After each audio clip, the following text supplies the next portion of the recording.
Support everything we do at MWP News by visiting co-fi.com/MWP News. Every donation helps us stay independent. For breaking entertainment news, reviews, and more, check out MWPnews.com.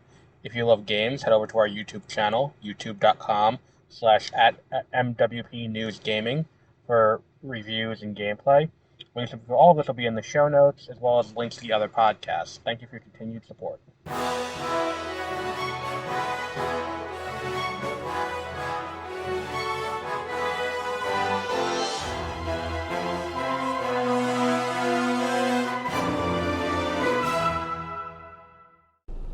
Good morning and welcome to Exploring Hyperspace Lanes. I am Adam. It is December. We just got confirmation a few days ago of something that they're going to be doing in a little bit. 2 years, actually. So let's just go through the Star Wars schedule as we know it. In terms of theatrical releases, we know that we are getting next year, in about 5 months, actually, we're going to be getting, The Mandalorian and Grogu. And then a year after that, we get the next movie in 2027, and that is Star Wars Starfighter, designed to correspond with the 50th anniversary of Star Wars.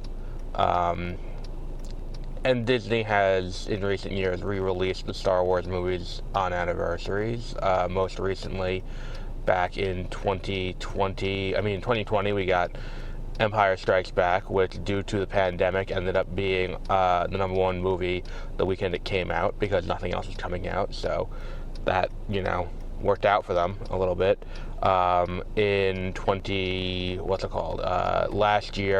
Earlier this year, we had Revenge of the Sith. Was it Revenge of the Sith? Yes, right before Andor. Yes, Revenge of the Sith was this year, for the 20th anniversary. Phantom Menace last year for the anniversary, because and also they put the teaser for before it. They released Rogue One. So they've been re-releasing their movies to promote their new shows on Disney Plus, because they'll attach a teaser for it, but also to celebrate the anniversary, and that's something that they were going to do. So there was speculation about what they're going to do for the 50th, because they 50th anniversary is a big deal. So what do you do there? And do you just re-release A New Hope, or do you put the original Star Wars back in theaters? And earlier this year, there was a special screening of the original theatrical cut of Star Wars at the British Academy of Film or something like that.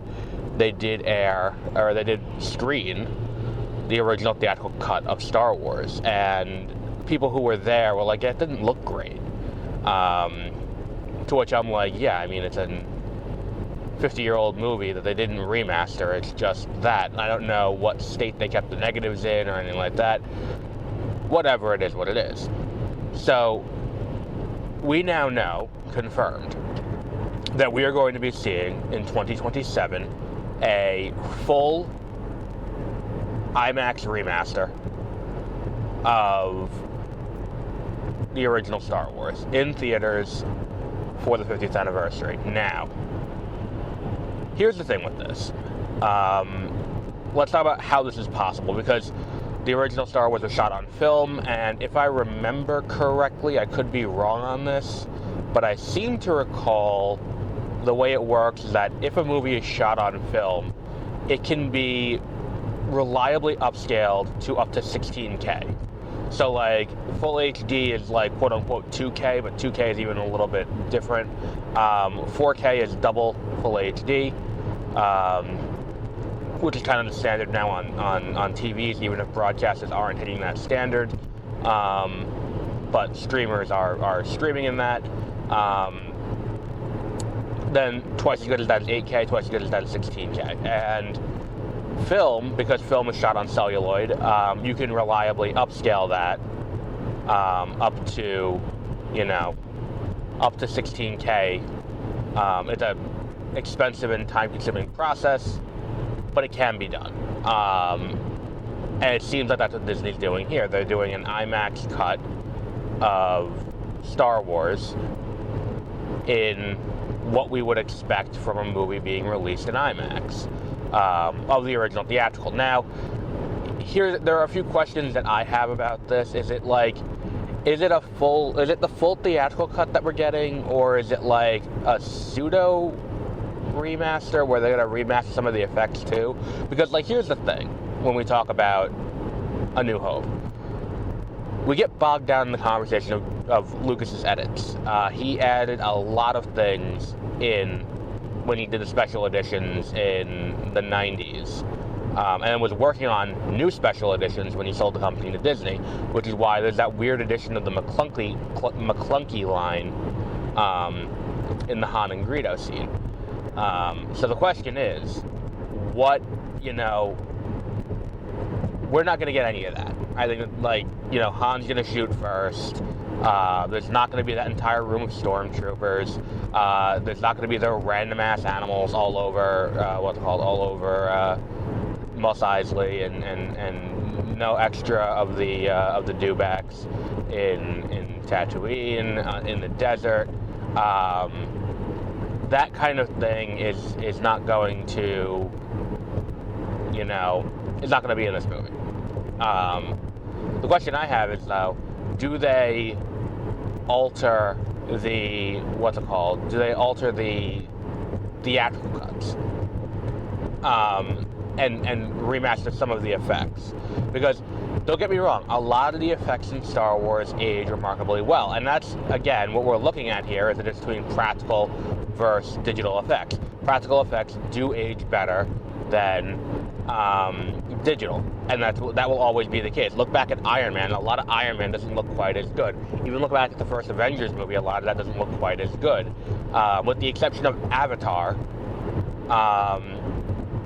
the majority of movies that are done with digital effects don't age as well as movies with practical effects. Now, all of that said, this is not a hard and fast rule. It is something that is,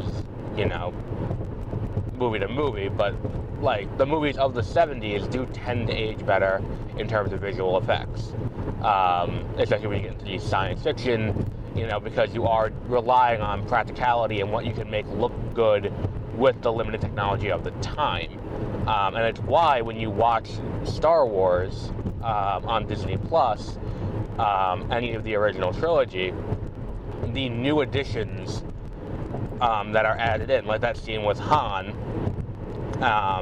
and Jabba, look so jarring. Because it's why is this here? What's the point of, it just kind of is a little weird. And it's Boba Fett's there, why? Who cares? Move on. All of those scenes will inherently look a little bit weird, but they won't be in this cut of the movie. The question is, what about the lightsabers? Because that I seem to recall, if I remember correctly, because I did have, for me, I always watched the special edition. I was born in 94. I was 5 years old when Phantom Menace came out. By the time I was, conscious of Star Wars, I was about 5-6 years old, and it very quickly became almost my entire personality.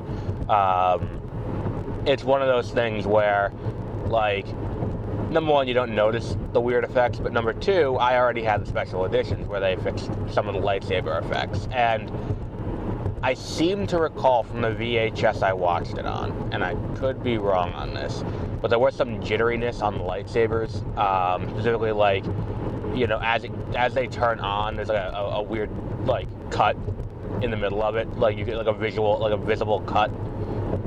Both of the times that we see it happen, where it's when Obi-Wan turns on his lightsaber to fight Vader, and when when Luke turns on the lightsaber for the first time. Both of those things are there to do that, and there's a weird almost like the tape skipped, but that's even something that I think carries over into the edition on Disney Plus. Now, all of that said, why are we talking about this for as long as we are? Because, like, okay, they're going to remaster the original, it's going to look really good, we're going to watch that, and who knows what degree they're going to fix up some of the effects, because, like, that's the other thing, too, is that it's, like, again, if I recall, the lightsabers didn't have colors. Vader didn't have his red lightsaber in that, and Obi-Wan didn't have his. They were just kind of white. They were both kind of white, if I remember correctly. And keep in mind, I'm operating off of memory of something that I saw when I was under 5 years old. Why are we talking about this for as long as we are? Because, predictably, people are upset. And that's something that we need to address with Star Wars in general. Star Wars is let's call it a questionable franchise, in terms of, like, how its fan base reacts to every single fucking decision that gets made. And that's not an exaggeration. I've said it before. The only consistency in Star Wars is that the fans like old Star Wars, and any new Star Wars can go fuck itself. That's basically what we get every time there's a new release. Like, thing comes out, I like the old thing better. Why is it not like the old thing? Give me the old thing. Then the new thing comes out, and then miraculously, they liked the previous thing the entire time. We saw this with the reaction to the prequels, where it's like, the prequels are bad. And let's be honest, I mean, I love Revenge of the Sith. I watched the fuck out of that movie as a kid. It still holds a special place in my heart. There was a meme that went around a little while ago where it's like, yeah, I said it was my favorite movie. I didn't say it was good. Yeah, that's me with Phantom Menace. And, not Phantom Menace, Revenge of the Sith. And it's just one of those things where it's like, why, I'm not going to sit here and pretend it's cinema. It's got some good moments, and I think that, like, Obi-Wan and Anakin getting ready to fight is, like, truly a hype moment, and it's just like, here we go. Like, the issue with it is that it's like, okay, but to say that, The Force Awakens is inherently worse than I would say any of the prequels is absurd. Just in terms of visuals alone, it looks better. Like, and yeah, the story's derivative of Phantom Menace, but not Phantom Menace. I keep doing that. A New Hope, but it still works better. It's a more cohesive final product.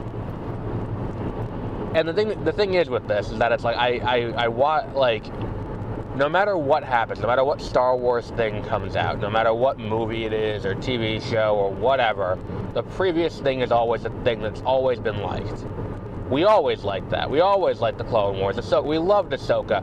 People fucking hated Ahsoka when the Clone Wars came out. People fucking hated the prequels. Then Ahsoka comes out, like, oh, well, we like Padme, we hate Ahsoka. And it tends to revolve around women, and there's a whole other issue with that. But the crowd you would expect, who was complaining about Lucas ruining the original trilogy with his edits, is now complaining about Disney shitting on Lucas's legacy by going back to the original theatrical. Now, there is a conversation to be had about this. It's just not these bad faith assholes who are doing this just because anything that gets done they're inherently going to be against. Because again, this is a group that doesn't create anything. They just complain about things that they didn't make and have no interest in watching, and try to get other people not to watch it too. So here's the issue with this. Obviously, Lucas was the one who did the additions to Who did the additions to the original trilogy. He's the one who added on all the stuff, the fucking song in Return of the Jedi, the epilogue at the end of Return of the Jedi that kind of feels a little weird. Where like the entire galaxy is celebrating because the war is over, which isn't exactly how geopolitical conflicts work. But cool. It's things like that. These are all things that Lucas did, and Lucas made all of these edits because this was the version of the movie, and he has been on the record and said, this is the version of the movie that I would have made if I was, if I had the ability to do it at the time, which, relates to things like budget or technology abilities, which is what, like, it's visible when you watch the prequels, and it's like there is one shot in the entirety of Phantom Menace that has no digital effects, and that is the shot of the vent with the gas coming out of it. Everything else in that movie has digital effects in it somewhere. But yes, Lucas has said that if he could have made the perfect version of the original trilogy, it would have been the version of the original trilogy that is now on DVD and on Disney Plus, not the version that came out theatrically, which was fairly obvious because if I remember correctly, and I could be wrong on this, but like if I remember my Star Wars history correctly, didn't the theatrical re-release of Star Wars have the Episode 4 added on after? Like he didn't. When it launched, it was just Star Wars, and then it was Star Wars Episode 4. I mean, I wasn't born yet, but I don't recall if it was Star Wars Episode 4: A New Hope. But like it was something that they did, after the fact. It was something that was added on after, the movie had come out. And all of that said, like, is this going against his wishes? Probably. But it's not like they're getting rid of and it's the same conversation we had 20 years ago. Well, not we, because I was a child, but like, people had 25 years ago. Are they destroying the originals? No. I mean, as evidenced by the fact that I bought a copy of Return of the Jedi that's despecialized like 6 months ago at a thrift store. Like, obviously, you can still, if you go and look for them, you can still get the despecialized editions on VHS. And it's, you have to go hunting for them, and you have to know which editions on VHS are the despecialized, but you can get them. It's not impossible to do. So what then? So what is it that is what's the next, thing that can be done here? And I think the answer to that is just like, if you don't want to see this. And it's like, this is something that like has merit from a film history perspective. Like it or not, Star Wars is a historical film, and obviously if you're listening to a podcast about Star Wars, you're probably more on the like it side. But Star Wars is a historical film. It's an important movie in the history of cinema.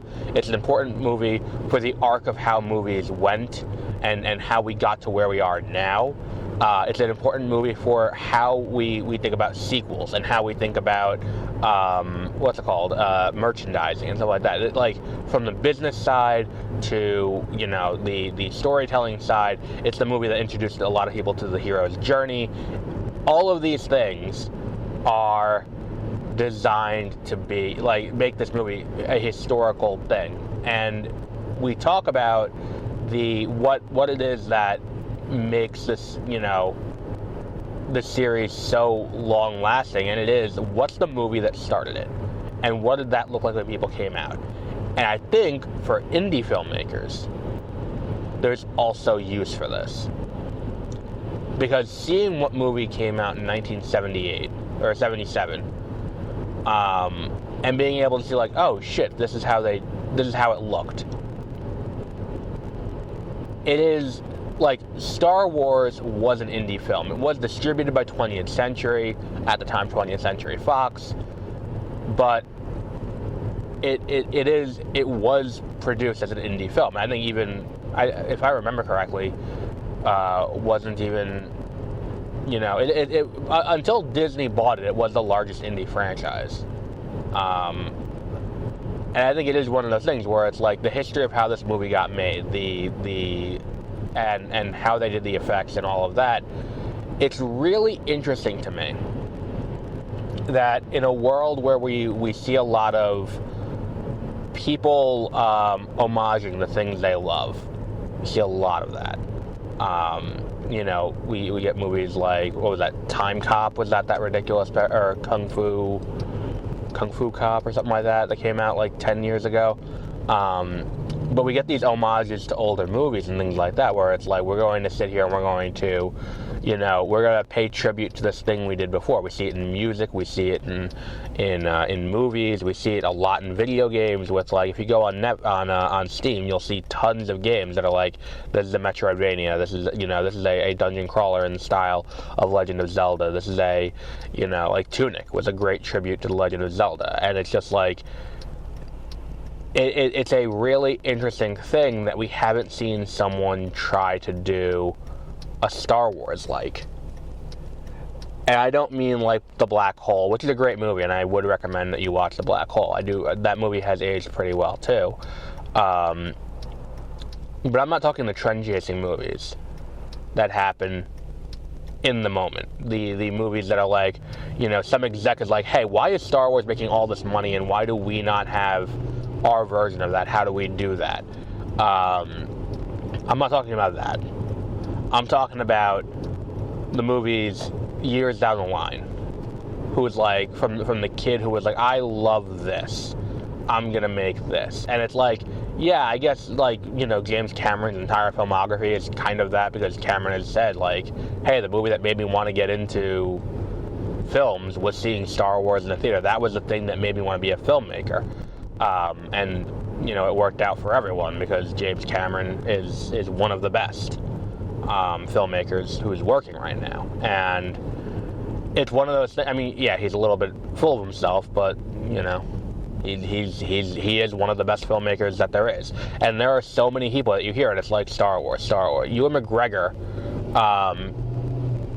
plays Obi-Wan, but he's only there because he saw Star Wars as a kid and was like, I want to do that. I want to act. And that's kind of this thing that, like, yeah, we see that, but we haven't seen a movie try to emulate the style. And that's the thing, is that Star Wars has such a unique style to it.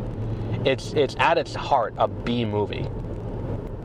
But everyone loves it, and we don't really get anything like that now.